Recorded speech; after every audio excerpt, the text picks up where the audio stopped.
So this weekend might be changing Yu-Gi-Oh forever because new prizes are going to be announced today on the YCS stream. We have day one recap of YCS Providence right here on the channel.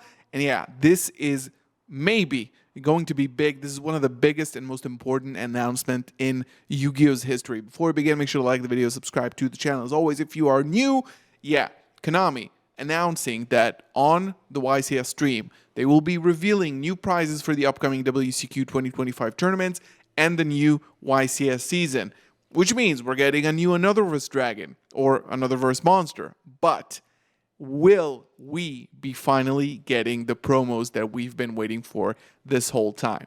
As a reminder, these are the recent prices updated for the YCS Japan series. And yeah, as you can see, with the new Anotherverse Monster comes Effect Veiler with the YCS stamp. I've said it for a while. I've been mocking this up for, I think, almost a year ago. Started talking about promos need to be this design, and this is probably happening today. So we are really excited. I'm personally really interested to see what they do because this could change Yu-Gi-Oh! Forever. Now, let's discuss a little bit about YCS Providence. This is the first YCS of the Alliance Inside format, and of course, Ryziel, Mitsurugi, Malice on top, and we're kind of looking to see which one takes the lead, and obviously, clearly, and it's seeming so from day one, Malice has the upper hand when it comes to the ban list, right? The deck that benefited most from the ban list, even with Shifter going to 1, even with Link Decoder and Griffin getting banned, doesn't matter because the Alliance Inside support is so good. Day one, YCS Providence. Undefeated is Ruben Panoranda, your world champion. So, yeah, respect that. A lot of big names making it. Seemingly, maybe this is a more skillful format. We got Shuping Chu at 4. After Switz, Jibriel, 7th place. We have Logan Kite, of course.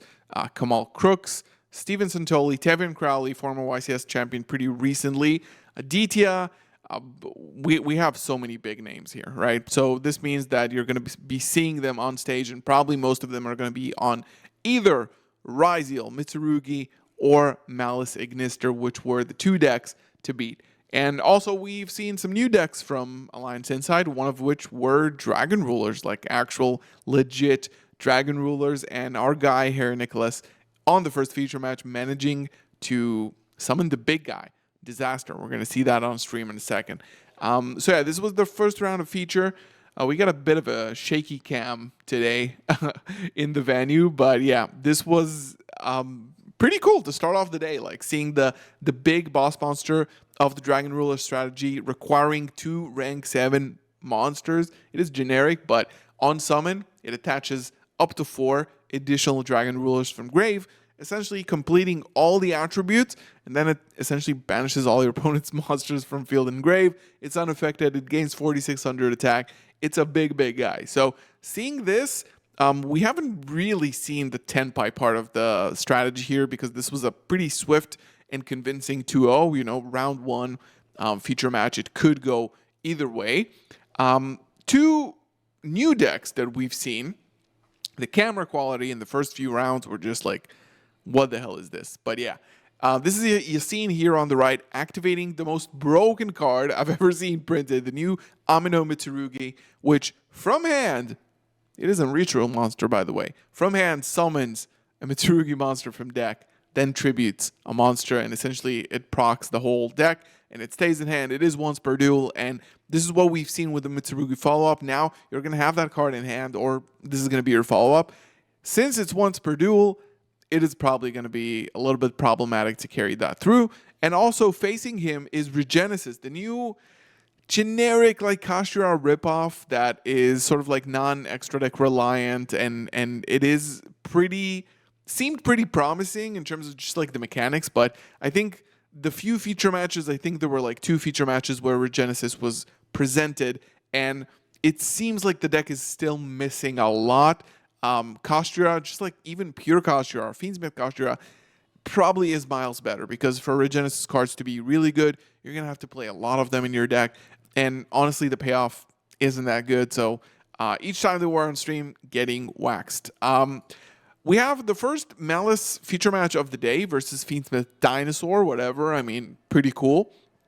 Getting Mulcharmy to death. Now, this is going to be probably the main theme of this format is going to be Mulcharmies. The deck needs an out to Mulcharmies. It doesn't lose strictly to anything. It doesn't lose to one hand trap, especially if it's not like a turn ender like Lancia. So Nibiru has to be paired with other hand traps. Even Mulcharmies, you can give your opponent 3 draws. And the end board, as you can see here, is just nearly unbreakable, right? The new Allied Code Talker, which is an Omni Negate, 2 banishes, insane follow-up once you have March Hare, the new Malice monster in hand. And this is all usually from 1 or 2 cards from your hand. So you're going to have Dominus Impulse and hand traps and stuff that is just like super, super overtuned. And this was not a good showing of Malice, this feature match specifically, just because, like, you know, mismanaging time and resources and life points. But on paper, in general, this is the best deck. Like, this is one of the strongest end boards we've seen in years, and like every time that happens, you know, that I think last time was like Ubel. The Ubel end board was like super multi-layered and like basically unbreakable when they go first, even through hand trap. So Malice is here officially. It is likely the best deck, and by the way, we haven't seen a Malice YCS win, so this is probably the weekend where that's going to take place. We do have Rihan here on the right playing the new White Forest deck, which was super cool to see. Like, look at this lore deck, Diabellstar Vengeance with the new Diabells, the White Witch, and the new Diabell cards here banished on screen. So cool to see. Honestly, Jonathan here with Mitsurugi Ryzel getting waxed by Azamina White Forest here. So it was really cool. I just wanted to shout it out to see like a lore deck at its peak, at its prime, coming together with all the support from like the whole lore like evolution throughout the sets. This was really cool to see, and this is something that I expect like to be topping at least, right? Again, Tavion Crowley here. I can't really see him, but he's there. He already won. He won with Mitsurugi, didn't he? Or just Fiendsmith Ryziel, but some Ryziel variant, pretty like not so long ago. This is like a Ryziel mirror. Honestly, like, I know people really don't like Malice, and for some reason, like, I find Ryziel so boring. I can't watch that anymore. It feels like you have a single format with these cards. It's just like, I can't watch them play. And yeah, Baguska has been starring in the field yesterday in day 1, and yeah, people are just like firing off their Baguskas because Ryziel can just do that. Memento, fun fact, won the last 2 YCSs. Just saying. We do have the former champion here in the room. I don't remember his name, unfortunately, but the guy who won in Houston, I think, with Memento, back in the room, trying to make adjustments for the format. Who knows, right? Who knows if it's something that is going to be even viable, but we're seeing Anthony C here on the left, managing to keep up, right, at a 6-1 record round 7. Interesting to see if this deck continues to be a threat. And lastly, we have here, I'm gonna move the screen here so we can see your current world champion in the last round. I believe that, yeah, these 2 were undefeated up until the last round of Swiss in day 1. So Ruben finishing undefeated with 27 points at the end of the first day. And as we can see, playing Malice Ignister, and we can see all the other side. We got Nib in hand. We got Lancia already on the field from the previous turn, but just like, you know, Dominus Impulse on the ice. Ryziel having a really, really hard time to keep up and manage resources with all the hits and all the limitations. Bonfire, Ice, Sword, Exit 2. It's really, really hard, right? And yeah, as we can see, people are playing Bell, which is pretty interesting. It's not for me, Bell. It's for you, Bell. If you don't know the reference, comment down below. This is going to be the biggest announcement of the day, revealing the new YCS prize card. I called it. I have to say I'm the most correct person on Twitter today, probably, if this really happened. So yeah, we will see. Thank you so much for watching. Tune in tomorrow for possibly another recap. I'll see you in the next one. Peace.